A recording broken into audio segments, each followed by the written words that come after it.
ನಮಸ್ಕಾರ ರೈತ ಬಾಂಧವರೇ, ಉನ್ನತಿ ಅಗ್ರಿಮಾರ್ಟ್ ಯೂಟ್ಯೂಬ್ ಚಾನಲ್ಗೆ ಸ್ವಾಗತ.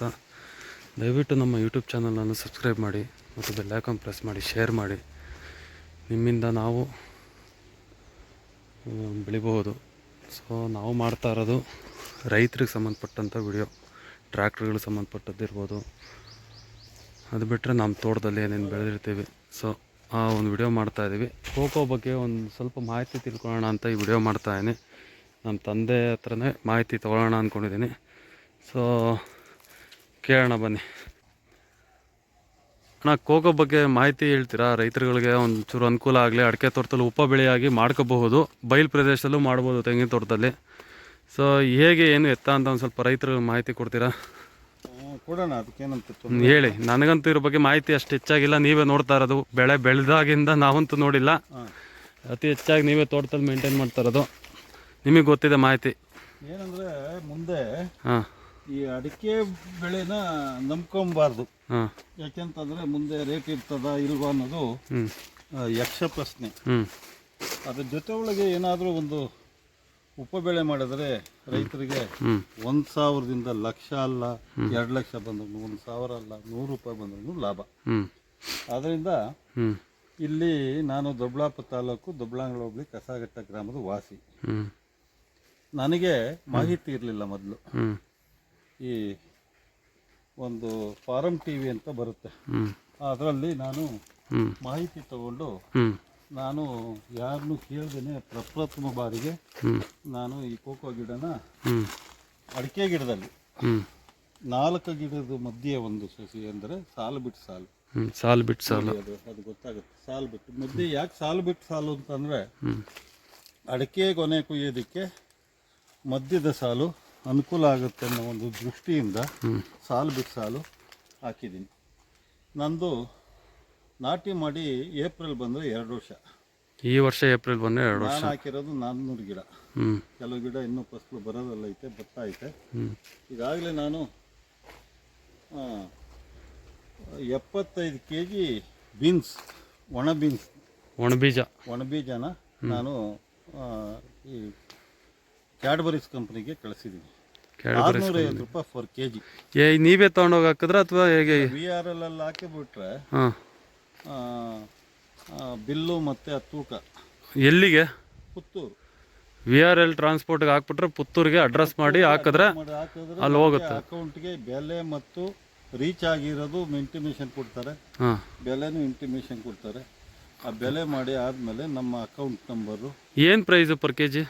ಇವತ್ತು ನಂದು 650 ರೂಪಾಯಿ 1 kg. 650 ರೂಪಾಯಿ 1 kg. ಒಂದು ಡೌಟ್ ಏನಂದರೆ, ಈಗ ಕಳಿಸ್ಕೊಟ್ಟಿದ್ದೀರಾ ಪುತ್ತೂರಿಗೆ, VRLಗೆ ಟ್ರಾನ್ಸ್ಪೋರ್ಟ್ಗೆ ಹಾಕ್ಬಿಟ್ಟು ಕಳಿಸಿದ್ದೀರಾ. ಸೊ ಈಗ ನಮ್ಮದೇ ಬೀಜ ಹೇಗೆ ಅನ್ನೋದು ನಮ್ಗೆ ಹೆಂಗೆ ಕನ್ಫರ್ಮೇಷನ್ ಕೊಡ್ತಾರಲ್ಲಿ? ಏನು ಆ ಥರ ಆಗೋಕ್ಕೆ ಚಾನ್ಸ್ ಇಲ್ಲ, ಅದು ಗೊತ್ತಿಲ್ಲ ನನಗೆ. ನಾನು ಹಾಕಿ ಕಳಿಸಿದ್ದೆ, ನಮ್ದು ಆ ರೇಟ್ ಆಗಿತ್ತು. ಎಷ್ಟು kg ಆಗಿತ್ತು? ಕ್ವಾಂಟಿಟಿ ಅಲ್ವಾ? ಕ್ವಾಂಟಿಟಿ ಎಷ್ಟು kg ಆಗಿತ್ತು? 75 kg ಆಗಿತ್ತು. 75 kgಗೆ 1 kgಗೆ 650 ರೂಪಾಯಿ ಅಂತ ಅಕೌಂಟಿಗೆ ಬಂದಿದೆ. ಬೆಲೆ ಇಲ್ಲ ಅಷ್ಟು. ಹಾಕಿದರೆ ಭಾಳ ಒಳ್ಳೇದು. ಇವತ್ತು 400 ಗಿಡಕ್ಕೆ ಹೆಚ್ಚು ಕಮ್ಮಿ ಇನ್ನೊಂದು ವರ್ಷ 2 ವರ್ಷ ಹೋದರೆ ಒಂದು ಗಿಡಕ್ಕೆ 2 kg ಅಂತ ಭರವಸೆ ಇಟ್ಕೊಂಡಿದ್ದೀನಿ. ಅಂದರೆ 400 ಗಿಡಕ್ಕೆ 1 kgಗೆ 1 ಗಿಡಕ್ಕೆ 2 kg 8 ಕ್ವಿಂಟಾಲ್ ಆಗ್ತದೆ ಅಂತ ಅನ್ಕೊಂಡಿದ್ದೀನಿ. ನನ್ನ ಪ್ರಕಾರ ಅಡಿಕೆ ತೋಟದಲ್ಲೇ ಮಾಡಿರೋದು 8 ಕ್ವಿಂಟಾಲು ಹೆಚ್ಚು ಕಮ್ಮಿ 4 ಲಕ್ಷದಿಂದ 5 ಲಕ್ಷ ರೂಪಾಯಿ ಬರುವಂತ ನಿರೀಕ್ಷೆ ಇದೆ. ಓಕೆ, ಇದ್ರ ನಿರ್ವಹಣೆ ಬಗ್ಗೆ ಹೇಳ್ಬಿಡಿ, ಹೇಗೆ ಮಾಡಬೇಕು? ಏನಿಲ್ಲ, ಮಾಮೂಲಿ ಪ್ರತಿಯೊಂದು ಗಿಡ ಯಾವ ರೀತಿ ಉಣ್ತೀವೋ ನೆಡ್ತೀವೋ ಆ ಥರ ನೆಟ್ಬಿಟ್ಟು ಅಡಿಕೆ ಗಿಡಕ್ಕೆ ಏನು ಕೊಡ್ತೀವೋ ಗೊಬ್ಬರ, ನೀರು, ಅದಕ್ಕೆ ಹೆಚ್ಚಿನ ನಿರ್ವಹಣೆ ಏನು ಬೇಕಾಗಿಲ್ಲ. ಜೊತೆಗೆ ಏನಾಗ್ತದಂದ್ರೆ ಅದರಿಂದ ಲಾಭ ಏನು ಅಂದರೆ, ನೋಡಿ ಈ ಸೊಪ್ಪು ಬೀಳ್ತಾ ಇರ್ತದೆ, ಅದು ಸಾವಯವ ಗೊಬ್ಬರ ಆಗಿ ಪರಿವರ್ತನೆ ಆಗ್ತಾ ಇರ್ತದೆ. ಆಮೇಲೆ ಇದರಲ್ಲಿ ಬರೋವಂಥ ಹಣದಲ್ಲಿ ಅರ್ಧ ದುಡ್ಡು ಅಡಿಕೆಗೆ ಮತ್ತು ಕೋಕೋಗೆ ಹಾಕಿದ್ರೆ ಇನ್ನು ಮಿಕ್ಕಿದ್ದಲ್ಲ ಅಡಿಕೆದೆಲ್ಲ ಪೂರ್ಣವಾಗಿ ಲಾಭ ಅಂತ ಉಳಿತದೆ ಅಂತ ಒಂದು ಅನಿಸಿಕೆ. ಅದು ನನಗೂ ಅನುಭವ ಆಗಿದೆ. ಈಗ ಜೊತೆಗೆ ಏನಾಗುತ್ತಂದರೆ, ಬೇಸಿಗೆನಲ್ಲಿ ಈ ವರ್ಷ ನನಗೆ ಅನುಭವ ಆಗಿರೋ ಪ್ರಕಾರ ಮೇಲುಗಡೆ ಹಳ್ಳು ಅಂತ ಹೇಳ್ತಾರೆ, ಈ ಒಂಬಾಳೆ ಹೊಡೆದಿದ್ರಲ್ಲಿ ಹಳ್ಳು ಅಂತ ಹೇಳ್ತಾರೆ. ಈ ವರ್ಷ ಆ ಹಳ್ಳು ಉದುರಿಲ್ಲ ನನಗೆ. ಯಾಕೆ ಅಂತಂದರೆ, ಈ ತೋಟದಲ್ಲಿ ಬಂದರೆ ಈ ಗಿಡ ಇರೋದ್ರಿಂದ, ಯಾವಾಗೂ ಹಸಿರು ಇರೋದ್ರಿಂದ, ತೇವಾಂಶ, ಹುಲ್ಲು ಅದೆಲ್ಲ ಇರೋದ್ರಿಂದ ತೇವಾಂಶ ಹೊರಗಿನ ಗಾಳಿ ಒಂದೊಂದು ಬಂದು ಬಿಸಿ ಗಾಳಿ ಬಂದು ಒಂದು 4-5 ಡಿಗ್ರಿ ಆಟೋಮೆಟಿಕ್ ಆಗಿ ತೋಟದಲ್ಲಿ ಟೆಂಪ್ರೇಚರ್ ಕಡಿಮೆ ಆಗುತ್ತೆ ಅಂತ ಕಮ್ಮಿ ಆಗೋದ್ರಿಂದ ಮೇಲ್ಗಡೆ ಹಳ್ಳುದ್ರದು ಕಮ್ಮಿ ಕಂಟ್ರೋಲ್ ಆಗಿದೆ ನನಗನ್ನಿಸ್ತಾ ಇದೆ. ಅದೇ ಪ್ರಕಾರ ಈ ಸಾರಿ ನನ್ನ ತೋಟದಲ್ಲಿ ಪ್ರತಿ ವರ್ಷಕ್ಕಿಂತ 4 ಕ್ವಿಂಟಾಲ್ ಅಡಿಕೆ ಜಾಸ್ತಿ ಬಂದಿದೆ. ನೀವು ಹೇಳೋ ಪ್ರಕಾರ ಕೋಕೋ ಬೆಳೆ ಬೆಳೆದಿರೋದ್ರಿಂದ ಏನಿದೆ ಬಿಸಿ ಶಾಖನ ಒಂದು 4% ಕಡಿಮೆ ಮಾಡಿಕೊಂಡು ತೇವಾಂಶ ವೃದ್ಧಿಯಾಗಿ ಸೊ ಅಡಿಕೆಯಲ್ಲೂ ಫಸಲು ಇಂಪ್ರೂವ್ ಆಗೋ ಚಾನ್ಸಸ್ ಇದೆ ಅಂತ ಹೇಳ್ತಾ ಇದ್ದೀರಾ ಅಂತ ನನ್ನ ಅನುಭವಕ್ಕೆ ಬಂದಿದ್ದು.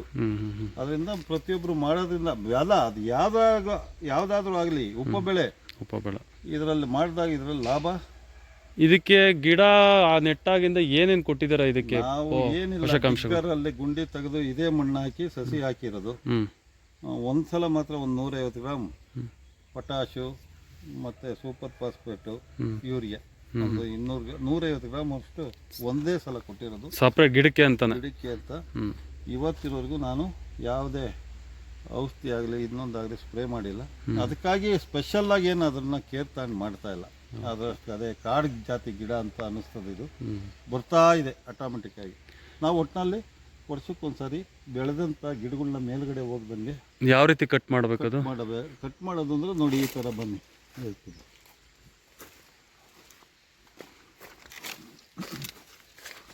ಈ ಚಿಗುರುಗಳು ಬರ್ತವೆ,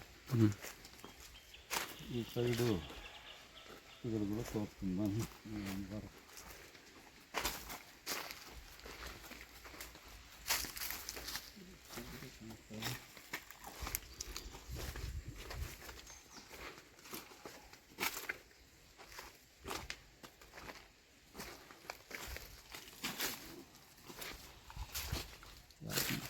ಚಿಗುರೆಲ್ಲ ಕಟ್ ಮಾಡಿಬಿಟ್ಟಿದ್ದೀರ ಅನ್ಸುತ್ತೆ. ಇಲ್ಲಿ ಕಟ್ ಮಾಡಿದಿರಲ್ಲ ಈ ರೀತಿ ನೋಡಿ. ಇದು ಎಲ್ಲಿ ಬರುತ್ತೆ? ಸೈಡಲ್ಲಿ ನೋಡಿ, ಇದು ಸೈಡ್ ಬ್ರಾಂಚಸ್ ಬೆಳೆಯಕ್ಕೆ ಬಿಡಬಾರ್ದು. ಬೆಳಕು ಗಾಳಿ ನೋಡಿ ಈ ಥರ ಸೈಡ್ನಲ್ಲಿ ಅದು ಈ ಥರ ನೋಡಿ ಇಲ್ಲೆಲ್ಲ ಕಟ್ ಮಾಡಿದ್ದೀನಿ. ಒಂದು ಗಿಡ ತೋರಿಸ್ತೀನಿ, ಇಲ್ಲಿ ತೆಗಿಬೇಕು. ಇದೆಲ್ಲ ಸೈಡ್ ಹೊಸದಾಗಿ ಹೊಡ್ಕೊಂಡಿರ್ತಕ್ಕಂಥ ಬ್ರಾಂಚಸ್ಗಳು ಕಟ್ ಮಾಡಬೇಕು. ಬೆಳಕು ಗಾಳಿ ನೋಡಿ, ಇದು ಮೇಯ್ನ್. ಅದರಲ್ಲಿ ಅದು ಕಟ್ ಮಾಡಬೇಕು. ಅದು ಕಟ್ ಮಾಡ್ಬೇಕು. ಸೈಡ್ನಲ್ಲಿ ಬರುವಂಥ ಎಕ್ಸ್ಟ್ರಾ ಬ್ರಾಂಚಸ್ಗಳು ಕಟ್ ಮಾಡಬೇಕು.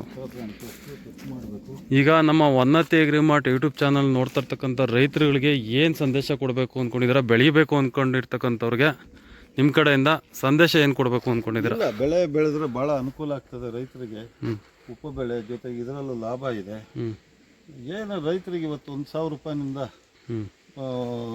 1,000 ರೂಪಾಯಿ ಬಂದರೂ ಬೇರೆ ಇದರಿಂದ ಸೋರ್ಸಿಂದ ಭಾಳ ಅನುಕೂಲ ಆಗ್ತದೆ. ಹಾಗಾಗಿ ಬೆಳೆದ್ರೆ ಭಾಳ ಅನುಕೂಲ ಆಗುತ್ತೆ. ಇದು ಸಂಸ್ಕರಣೆ ಹೆಂಗೆ ಮಾಡಬೇಕು ಅಂತ ಒಂದು ವಿಡಿಯೋ ಮಾಡಿ ಹಾಕಿದ್ದೀನಿ ಆಲ್ರೆಡಿ. ನೋಡಿ, ಇದು ಬ್ರಾಂಚಸ್ ಈ ಥರ ಈ ಥರ. ಇದು ಈಗ ವಿಡಿಯೋ ನೋಡೋರು ಕೇಳ್ತಾ ಇರ್ತಾರೆ, ಈ ಕಾಯೆಲ್ಲ ಏನಕ್ಕೆ ಒಣಗೋಗಿದೆ? ಅದು ಸಾವಿರಾರು ಹೂವಾನು ಬರುತ್ತೆ. ಆ ಸಾವಿರಾರು ಹೂವಾನು ಕಾಯಿ ಆಗಲ್ಲ. ಅದರಲ್ಲಿ ಕೆಲವೇ ಇದು ನೋಡಿ, ಇದೆಲ್ಲ ನೋಡಿ ಇದು ಆಕ್ಚುಲಿ ಇದನ್ನ ಯಾವುದೇ ಕಾರಣಕ್ಕೂ ಬಿಡಬಾರ್ದು. ಇದನ್ನ ಕಟಿಂಗ್ಸ್ ಆಗ್ತಾ ಇರಬೇಕು. ಬಿಡಬಾರ್ದು. ಇದೇನಿದೆ ಇದನ್ನು ಮಾತ್ರ ಛತ್ರಿ ಥರ ಬಿಡಬೇಕು. ಮೇಲ್ಗಡೆ ಬೆಳೆಯೋಕ್ಕೂ ಬಿಡಬಾರ್ದು. ಈಗ ಬೆಳೆ ಬೆಳಿಬೇಕು ಅಂತ ನನಗೆ ಕೆಲವೊಬ್ಬೊಬ್ರು ಮೆಸೇಜ್ ಆಗ್ತಾ ಇರ್ತಾರೆ, ಯಾವ ರೀತಿ ನಿರ್ವಹಣೆ ಮಾಡಬೇಕು, ನಾವು ಬೆಳಿಬೇಕು ಅಂದ್ಕೊಂಡಿದ್ದೀವಿ ಅಂತ ಅನ್ನೋರಿಗೆ ನೀವು ಮಾಹಿತಿ ಕೊಡಬೇಕು ಅಂದ್ಕೊಂಡಿದ್ರೆ ನಿಮ್ಮ ಮಾಹಿತಿ ಕೊಡ್ತೀನಿ. ತೋಟಕ್ಕೆ ವಿಸಿಟು ಮಾಡಬಹುದು. ಜೊತೆಲಿ ಫೋನ್ ನಂಬರ್ ಹೇಳ್ತಾರೆ. ನಿಮ್ಮ ಫೋನ್ ನಂಬರ್ ಹೇಳ್ಬಿಡಿ ಅಣ್ಣ. 8660647117. ಮತ್ತೊಮ್ಮೆ ಹೇಳಿ. 8660647117. ಹೆಸರು ಹೇಳಿ, ಊರ ಹೆಸರು ಹೇಳಿ. ಹೋಬಳಿ ಗೋವಿಂದರಾಜು, ಕಸಾಘಟ್ಟ, ದೊಡ್ಡಬಳ್ಳಾಪುರ ತಾಲೂಕು, ಬೆಂಗಳೂರು ಗ್ರಾಮಾಂತರ ಜಿಲ್ಲೆ. ಯಾವ ವಿಸಿಟ್ ಮಾಡ್ಬೋದಾ ರೈತರುಗಳು? ಫೋನ್ ಮಾಡ್ಕೊಂಡು ಬರ್ಬೋದಾ? ಬಂದ್ರೆ ಭಾಳ ಒಳ್ಳೆಯದು. ಅಂದರೆ ಭಾಳ ಅನುಕೂಲ ಆಗ್ತದೆ ಅವರಿಗೇನೆ. ಓಕೆ, ಫೋನ್ ಮಾಡ್ಕೊಂಡು ವಿಸಿಟ್ ಮಾಡಿ. ಬೇಕಾದ್ರೆ ನಿಮಗೆ ತೆಗಿಬೇಕು, ಮಾಹಿತಿ ಕೊಡ್ತಾರೆ. ಸೈಡ್ನಲ್ಲಿ ಬರುವಂಥ ಇದನ್ನು ಯಾವಾಗಲೂ ತೆಗಿತಾ ಇರಬೇಕು, ಬೆಳೆಯಕ್ಕೆ ಬಿಡಬಾರ್ದು. ಆಸಕ್ತಿ ಇರ್ತಕ್ಕಂಥ ರೈತರುಗಳು ತೋಟ ನೋಡಬೇಕು ಅಂದರೆ, ವಿಸಿಟ್ ಮಾಡಬೇಕು ಅಂದರೆ ಫೋನ್ ಮಾಡಿ. ಫೋನ್ ನಂಬರ್ ಹೇಳಿದ್ದಾರೆ ಅಂತಂದೆ. ಫೋನ್ ಮಾಡಿಬಿಟ್ಟು ಬನ್ನಿ, ನಿಮ್ಗೆ ಏನೇ ಸಲಹೆ ಬೇಕಿದ್ರೂ ನಿಮಗೆ ಕೊಡ್ತಾರೆ. ಹೆಚ್ಚಿನ ಮಾಹಿತಿಗೆ ಬೇಕಾದ್ರೆ ಫಾರ್ಮ್ TV ಫಾಲೋ ಮಾಡಿ. ಫಾರ್ಮ್ TVಲೂ ನಿಮಗೆ ಸಿಗುತ್ತೆ ಮಾಹಿತಿ. ಥ್ಯಾಂಕ್ ಯು ಸೋ ಮಚ್ ರೈತ ಬಾಂಧವರೇ. ನಮ್ಮ ವಿಡಿಯೋ ದಯವಿಟ್ಟು ಆದಷ್ಟು ಶೇರ್ ಮಾಡಿ, ಸಬ್ಸ್ಕ್ರೈಬ್ ಮಾಡಿ, ಬೆಲ್ಲೈಕಾನ್ ಪ್ರೆಸ್ ಮಾಡಿ, ಹಾಗೆ ಶೇರ್ ಮಾಡಿ. ಮೇಯ್ನ್ ರೈತರಿಗೋಸ್ಕರ ಮಾಡ್ತಾ ಇರೋದು ನಾವು. ಬೇರೆ ಯಾವ ರೀತಿ ಇಟ್ಕೊಂಡು ನಾವು ಉದ್ದೇಶ ಇಟ್ಕೊಂಡು ಮಾಡ್ತಾ ಇಲ್ಲ, ಓನ್ಲಿ ರೈತರಿಗೋಸ್ಕರ ಒಂದು ಅನುಕೂಲ ಆಗಲಿ ಅನ್ನೋದಕ್ಕೋಸ್ಕರ ಮಾಡ್ತಾ ಇರ್ತಕ್ಕಂಥ ವಿಡಿಯೋ. ಜೊತೆಯಲ್ಲಿ ನಮ್ಮ ತೋಟ ಇವತ್ತು ರೋಟ್ ಹೊಡೆಯೋಣ ಅಂತಲೇ ಇವತ್ತು ನಾನು ರೋಟ್ ಹೊಡಿತಾ ಇದ್ದೀನಿ. ಹೊಡಿತಾ ಇದ್ದೀನಿ. ದಾನಿಂಗ್ ಕೊಟ್ಟಿಗೆ ಗೊಬ್ಬರ ಹಾಕಿದ್ರು, ಸೊ ಅದೆಲ್ಲ ಮಿಕ್ಸಪ್ ಆಗಬೇಕಲ್ಲ, ಸೊ ಅದಕ್ಕೋಸ್ಕರ ಇವತ್ತು ರೋಟ್ರು ಹಾಕ್ತಾ ಇದ್ದೀವಿ. ಸೊ ಅದಕ್ಕೋಸ್ಕರ ಈ ವಿಡಿಯೋ ಮಾಡೋಣ ಅನ್ನಿಸ್ತು.